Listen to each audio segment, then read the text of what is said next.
For our first chat in History of Comics, I think it's important that we define what are we talking about with comics. There are a lot of different definitions floating around about comics, most of which focus on kind of the art side. You'll hear sequential art quite a bit. And there's nothing wrong with that definition, except that it does exclude a lot of things that you'll see on the comics page, such as Family Circus or any other single-panel cartoon. So for a more inclusive definition that we're going to use in our History of Comics class, we're going to call comics pictorial storytelling.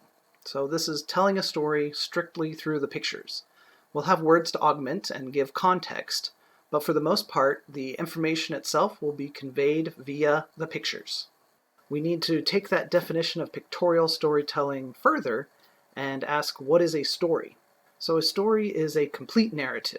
It is a component of explaining events that starts with a question and ends with that question being answered. For a story, we've got three components. One is it has to have characters.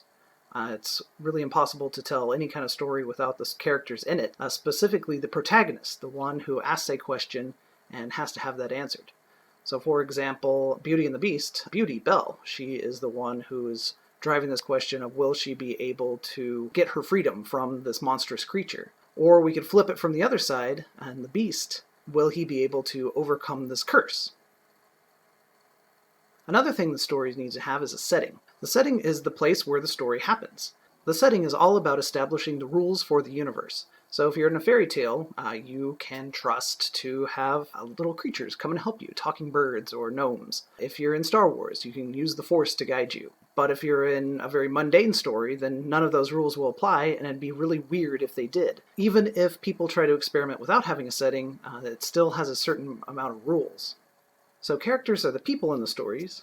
Settings define not just the environment, but the rules. And the plot shows what is the story itself. This presents a story question. It's asked at the beginning and answered at the end. So those three parts of a plot, beginning, middle, and end, show what is the issue at hand, what are the struggles, the conflict to overcoming it, and what happens at the end, whether the question is met or missed. So a comedy, classically speaking, will say that the question of will these people get married is answered, so everybody lives happily ever after.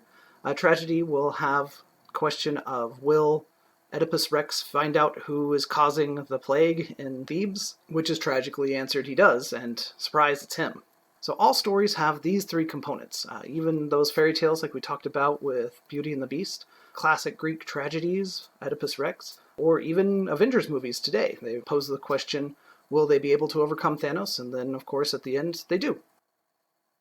Comics, too, will have all three of these. They will have characters who are trying to resolve a plot, and the setting will give you all kinds of strange things, whether it's Beetle Bailey set in a military camp or a thinking cat with Garfield. Working off this definition of comics, we can come across some things that might look like comics, such as the Mona Lisa. Here we have a very interesting character, what's she smirking at, what's going on in this situation. We have a fascinating setting behind her, kind of this mystical, purpley world with rugged roads and mountains. But we don't have a plot. We don't exactly know what's the question being resolved here. So while the Mona Lisa, probably not a comic, we can get comics out of things like airline instructions. Here we have a heroic airline attendant. She's opening the door, thrusting it, causing the rubber slide to inflate, and then allowing people to escape from the smoke inside as they... That's a pretty good comic. So looking at several of these airline safety board images, we can find some that might be considered comics, such as the first, where with a woman and child who affixes her own breathing bag before helping her child, or a more detailed one of this woman who's carefully putting on a life vest before leaping out and exiting through the forward part of the aircraft. Others, even though they give a lot of information, don't necessarily have a plot. So on the right-hand side, we see that items need to be tucked up and that you should return your seat to the full upright position, but they don't exactly have a character going through actions toward a certain goal, so we wouldn't call them comics. Even so, it's surprising how many comics are out there.